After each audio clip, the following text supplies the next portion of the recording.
ารย์อยู่แม่ไม่ใช่นี่อู้อยู่พี่ละอยู่ไกลๆพี่ละบันทึก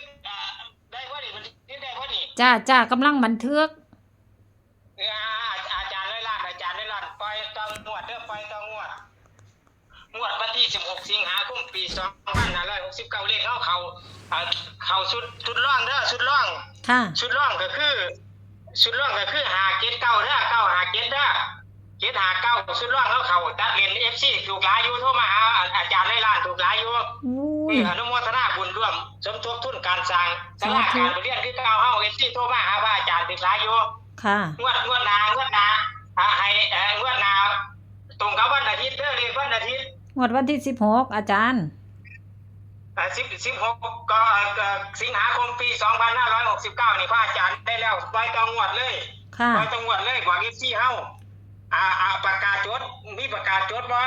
ปาดอาจารย์บ่ทันได้ข้ามคืนเลยตัวนี้ได้เลยแม่นบ่ได้เลยพระอาจารย์นี่ปล่อยตองงวดเลยให้เพราะว่ามันจะพาแอดมินบ่ได้อยู่แอดมินอยู่ต่างประเทศบ่ได้มาสัมภาษณ์แล้วเนาะอาจารย์ได้แบบใดเลขนี่คือได้เร็วแท้เทวดาอยู่กวางศิลาคุณนึกบอกเลยบ่คุณนึกบอกเทวดาอยู่กวางศิลาคุณนึกบอกพระอาจารย์เลยนี่พระอาจารย์ยังห่มขาวอยู่ในวัดนี่เขาได้ออกจากวัดนี่แล้วรักษา18อยู่ในวัดเขาพรรษานี่ค่ะอาจารย์ร้อยล้านน่ะปาดให้เลยเทวดาคุณนึกบอกต้องงวดเลยเพิ่นมาบอกอยู่แต่ว่าบ่ได้พวกอยู่ท้ายบ่ได้ย่ำเพิ่นว่าเฮา3ตัวนี่บ่ได้สิได้2ตัวก็ได้เก็บ9 5เก็บ9ที่แอดมินโยมน้องเบลพารวยจดให้อยู่ในกระดานเห็นบ่เก็บ9เลขเห็นเลขตัดเลขเก็บ9ตรงๆเห็นเฮาเข้า79FC โทรมาหาพระอาจารย์ตุกหลายอยู่ปล่อยต้องงวดเด้อให้ไปเลย3113เด้อจดค่ะให้เลข2ตัวก่อนเพราะว่าเฮาจะได้เลข2ตัวเลข3ตัวเพิ่นว่าให้มันผิดไปแต้มเดียวเมื่อกี้นี่เพิ่นว่าเทวดาอยู่กองสลากเพิ่นสิให้งวดวันที่16สิงหาคมนี่เพิ่นจะให้2ตัวแต่ว่า3ตัวเฮาก็สิให้คือเก่าค่ะ3113เลข2ตัวให้3113เด่นๆอยู่ที่3113เด้อค่ะอาจารย์เลขของก็ออกบ้านแน่นอนคือได้แล้วเดี๋ยวนี้เป็นจังได๋เดี๋ยวนี้เทวดาอยู่กองสลากคุณต้องบอกต้องงวดเลยเพิ่นมาบอกจังเขาเด้เลขเขาเด้เพิ่นมาบอกเขาก็บอกได้แล้วเลขเขา5เกต9 9เกต5เลขเขาตัวเด่นร่องเขาตัวเด่นร่องค่ะเทวดาอยู่กองสลากเขาบอกให้ปล่อยเลยเพิ่นบอกแบบใดอาจารย์ปล่อยเลข2ตัวปล่อยเลข2ตัวก้อนนี่ค่ะเพิ่นมาให้แบบใดคือบ่ทันได้นอนบ่ทันข้ามคืนอยู่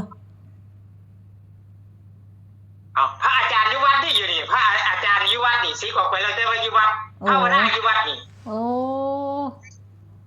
นั่งภาวนานั่งเอาอยู่วัดประจำที่พระอาจารย์ไม่ได้ไปไสอยู่วัดนี่ก็เลยเพราะว่าช่องเขาจะเงินเลยมาติดตามได้แน่นอนได้คือเก่า2หางเดียว2ตัวล่าง2ตัวบนให้2ตัวก้อนบ่ที่3113คู่เดียวเท่านี้บ่คู่เดียวหางเดียวเลขวันที่16สิงหาคมปี2569เทวดาอยู่กองสลากเพิ่นมาบอกแล้วเพิ่นมาบอกพระอาจารย์นี่พอดีเลยบอกปุ๊บเพิ่นมาบอกเลยโทรหาแอดมินเลยนี่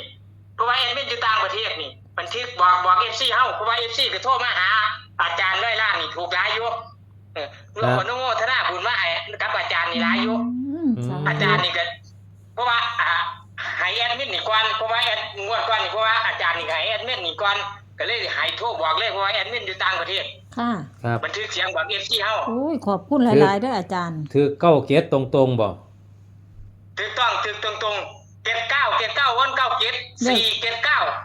เลขมันออกตัวใดท้ายรางวัลที่1 4เกียรติ9เฮาให้ไปตัดเลยเฮาให้5เกียรติ9 59เกียรติ59ไปตัดเลยเฮาตัดตรงๆให้เกียรติ9โอ้แม่นอยู่เฮาก็เป็นอันว่าได้ต่อวันนี้เพิ่นว่าสิให้งวดวันที่16เพิ่นสิให้2ตัวตรงๆเลย3ตัวเพิ่นบ่ให้บ่อาจารย์เพิ่นว่ากันให้เพราะ3งวดนี้เพิ่นว่า กองสลากนี่วุ่นเลย อืม แต่ว่าเพิ่นให้เฮาถูกแล้วงวดหนึงวันนี้แต่ว่าพระอาจารย์ยังไม่ได้ให้สิให้เพราะว่าเพิ่นมาบอก2ตัวก่อน โอ้เพิ่นบอก2ตัว เทว ก่อ ดาที่ น กองสลากเทวดาเพิ่นมาบอกพระอาจารย์นี่100 ล้านก่อนเพิ่นให้บอกเพิ่นให้มาหางเดียว1331เลขหางเดียวก่อนเพิ่นว่าเลข3ตัวใกล้ๆมือพระเจ้าเพิ่นว่ากันเพิ่นให้ก็ได้เฮาอันนี้เทวดาอยู่กองสลากมาบอกพระอาจารย์นี่อาจารย์นี่ค่อยกล้าบอกเพราะก่อนมันก็ให้เพิ่นบอกว่าเลข3ตัวนี่มันได้ยากกันเท่าเขาถือ3งวดนี่วุ่นเลยกองสลากนี่สิวุ่น อืม เทวดาอยู่กองสลากนี่วุ่นวายเลย เอา2 เพิ่นก็ ตัว เลยให้ถือ79เพิ่นเลยให้ถือ79ล่ะเพิ่นบ่ทิมเฮาดิเทวดาอยู่กองสลากนี่บ่ทิมเฮาอันพี่แอดมิน ค่ะ พี่หน้าเขาด้วยแล้วมันนี่พาด้วย เพิ่นบ่ทิมเฮางวดวันที่16สิงหาคมปี2569เพิ่นก็ให้หางเดียวเพิ่นให้เลข2ตัวก่อนเพิ่นว่าเพิ่นบ่ทิมเฮาบ่ทิม FC เพิ่นบ่ทิม FC เทวดาอยู่กองสลากเพิ่นให้มาแล้วเพิ่นบ่ทิมแอดมินเพิ่นบ่ทิม FC เพิ่นว่าเพิ่นสิให้เลขหางเดียวเป็น2ตัวบนล่างก็ได้1331เพราะว่าเลข3ตัวเพิ่นให้มาเข้าตัวเด่นรอง79มันออก479 ปุ้ เข้าย 79 เกือบแตก งวด 3 วั ตั น ว ที่16นี่ถูกต้องงวดแต่ว่า FC นี่ถูกหลายอยู่ตัวมาหาอาจารย์นี่งวดวันที่16สิงหาคมปี2569นี่เทวดาอยู่กองสลากตัวนี้มาบอกเพิ่นให้มาบอกเลยเพิ่นให้หางเดียว1331บนก็ได้ล่างก็ได้เพิ่นว่าให้ FC ไปซื้อใกล้มือค่อยเอาเลข3ตัวกันเพิ่นให้กันเฮาถึก3ตัวฮอด3งวดนี่เทวดาอยู่กองสลากสิบุญไหว้สิอยู่บ่ได้ อืม เข้าใจว่าพี่แอดมิน เข้าใจค่ะ เพิ่นให้เฮาถึก2ตัวเพิ่นเลยให้อาจารย์100 ล้านนี่ถึก2ตัวถึกงวดนั้น45994ก็บุญไหว้ครับแล้วแต่ว่าเพิ่นบ่ทิมเฮาเทวดาอยู่กองสลากเพิ่นบ่ทิมเฮาเพิ่นให้ถูก2ตัวอยู่งวดวันที่16นี่เพิ่นก็สิให้คือเพิ่นก็สิให้ถือคือเก่าเทวดาอยู่กองสลากเพิ่นก็บอกแล้วหางเดียว3113บอก FC เฮาเป้าไปจองไว้ลอตเตอรี่รัฐบาลไทยรางวัลที่1เลขล่าง ค่ะ เข้าใจเนาะพี่แอดมินเนาะแม่รัฐมณีพาด้วยให้5พาด้วยเนาะ ค่ะ รับ อันนี้ให้บันทึกพูดสัมภาษณ์สดๆเลยดินี่ให้เลยดินี่เพราะว่าเทพอันนี้ก็สิบอกได้เทวดาอยู่กองสลากเพิ่นมาให้อาจารย์100 ล้านแล้ว ครับ ให้ต้องงวดเลยบ่คือเป็นนำบ่ให้ได้เทวดาอยู่กองสลากมาให้เนี่ย อืม ให้พระอาจารย์นี่หางเดียวงวดวันที่16สิงหาคมปี2569 3113จดเขียนใน FC เฮา ค่ะ เขียนแล้วค่ะ เขียนง่ายๆจำง่ายๆ3113 นั่นล่ะเอาไปต้องงวดเอาอาทิตย์เลขอาทิตย์ก็ขึ้นนึงล่ะบอกตำนี้ก่อนเทวดาอยู่กองสลากเพิ่นบอกแล้ว อาจารย์ มันให้ง่ายๆเลยให้ไปซื้อ จักงวดแล้วค่ะ อาจารย์จัก อัน งว นี้ ด เท แล้ว วดาอยู่กองสลากมาให้ดิอันไหนเจ้าแม่ อันถูกมาจักงวดแล้วเฮาว่าเพิ่นว่าสิให้จักงวดกว่า มันมีหลุดอยู่01มันเข้ามาแต่459ถึงมาเข้ามาแต่78 77คุณโยมแม่มันเข้ามาตลอดมันมาพลาดอยู่01